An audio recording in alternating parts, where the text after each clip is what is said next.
I did not ask for these feelings. She just thrust them. Yeah, it's true.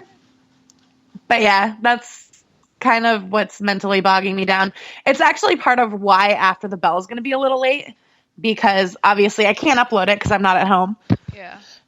And I have to actually finish editing it. So it's going to be really like kind of, I guess, dumbed it down a little bit this week. But there's enough content as far as me bitching, so it's fine. Oh, I bitched a lot this week. It's fantastic. There's always something to bitch about. Especially in this, like, genre of fandom. Like, there's no shortage of things to bitch about. No joke. So, I think we're gonna get into a song here, and then I'm gonna play Will's wonderful review of NXT, and then we're gonna talk about NXT after that is done. Yes, ma'am. So, I am going to play an NXT Loud song from NXT Dallas, and it is a song that I personally love, and I'm sure you will too. Mayhem. Yeah.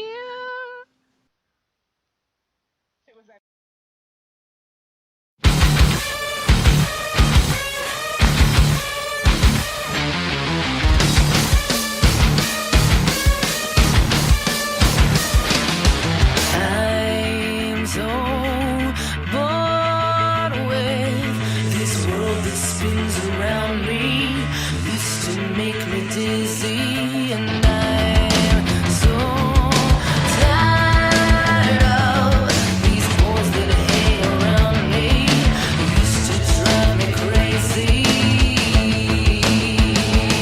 A little mayhem never hurt anyone. When am I gonna get some? A little bedlam till I'm coming undone. When am I gonna get some? A little mayhem never hurt anyone. Am I gonna get some? Get some, get some. A little bedlam till I'm coming undone. Am I gonna get some? Get some, get some.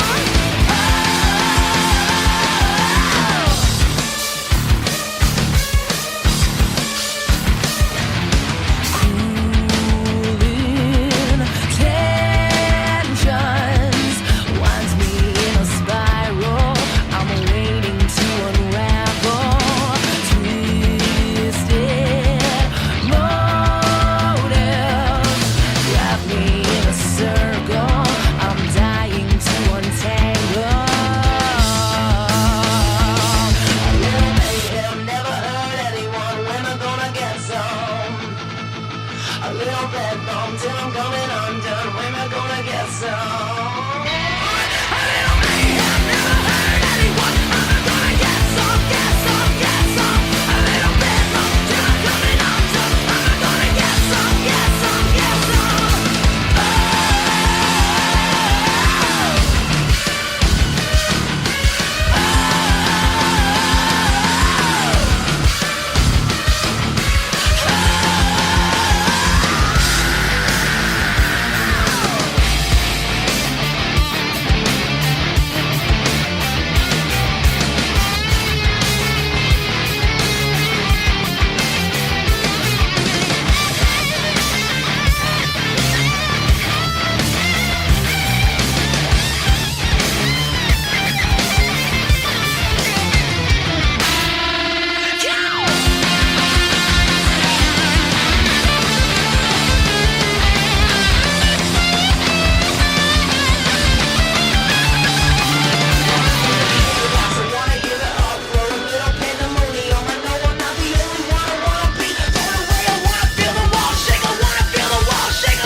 This is Will, and you're listening to Heels Section 119, you bunch of frickin' marks.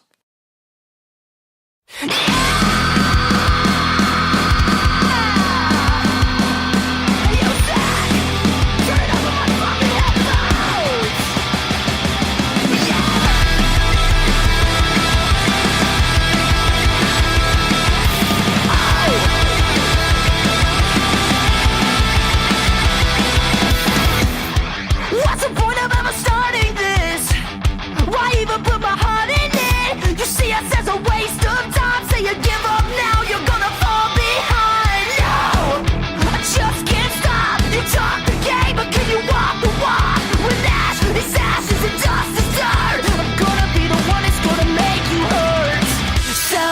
the world, but we ain't selling now. I said we like it loud. Yeah, we want that rock and roll sound. No, don't wanna hear no songs on the radio. Pump it through my stereo now. Yeah, I said we like it loud. Turn me up, don't ever turn me down.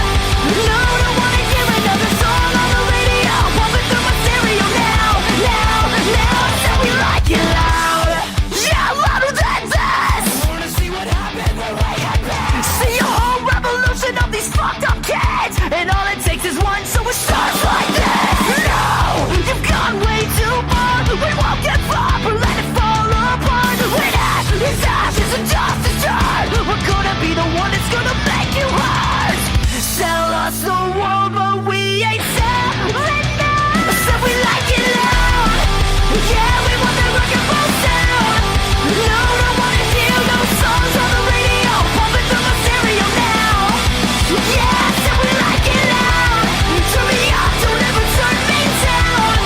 No, don't wanna hear another song on the radio. Pump it through my stereo now. Said we like it loud. We like it loud.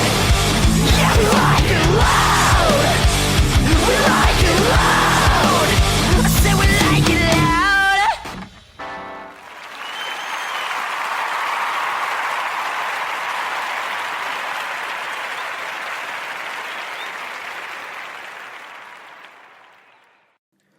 Holy shit, NXT Takeover Dallas. Like, I don't even know where to begin with this. First off, American Alpha versus the Revival. I've never been really hot on either team. Like, I know friends of mine talk about how the Revival's like the new Arn Anderson and Tully Blanchard. They're the new, like, beat-em-up roughhouse team. And, like, that's cool, I guess. I just don't care. And then American Alpha, I've kind of just... Like, I've seen Jason Jordan kind of evolve. Like, I remember when he was tagging with Ty Dillinger, and they were both just kind of jobbers at the moment. And I kind of just haven't given a shit. I mean, Enzo and Cass even haven't really given a damn about the tag division either way, but watching that match, I was kind of sold. Like, I kind of get it now. I get why American Alpha are so over. And, I mean, it was almost, like, I've never seen a quick-paced tag match that, like, didn't involve, like, Lucha Dragons or, like, Hardys or anything. But just so quick pace, like people running across ropes and blind tags and hot tags out of nowhere. What was there, like 6, 7 blind tags? So many. But just a phenomenal match. Really put American Alpha on the map. And I'm really happy they have the tag titles now. Next is Baron Corbin versus Austin Aries. I enjoyed the match. I was more upset that it was more of Corbin on the offensive. And we didn't get to see a lot of Austin Aries. Because, let's face it, to watch Austin Aries in the past couple years, you've either needed access to Ring of Honor, or you've had to sit with a gun to your head and watch TNA. And that's, difficult in both senses. But for people who have never seen Austin Aries, he's this hyped-up new guy, William Regal built him as one of the hottest signings to date.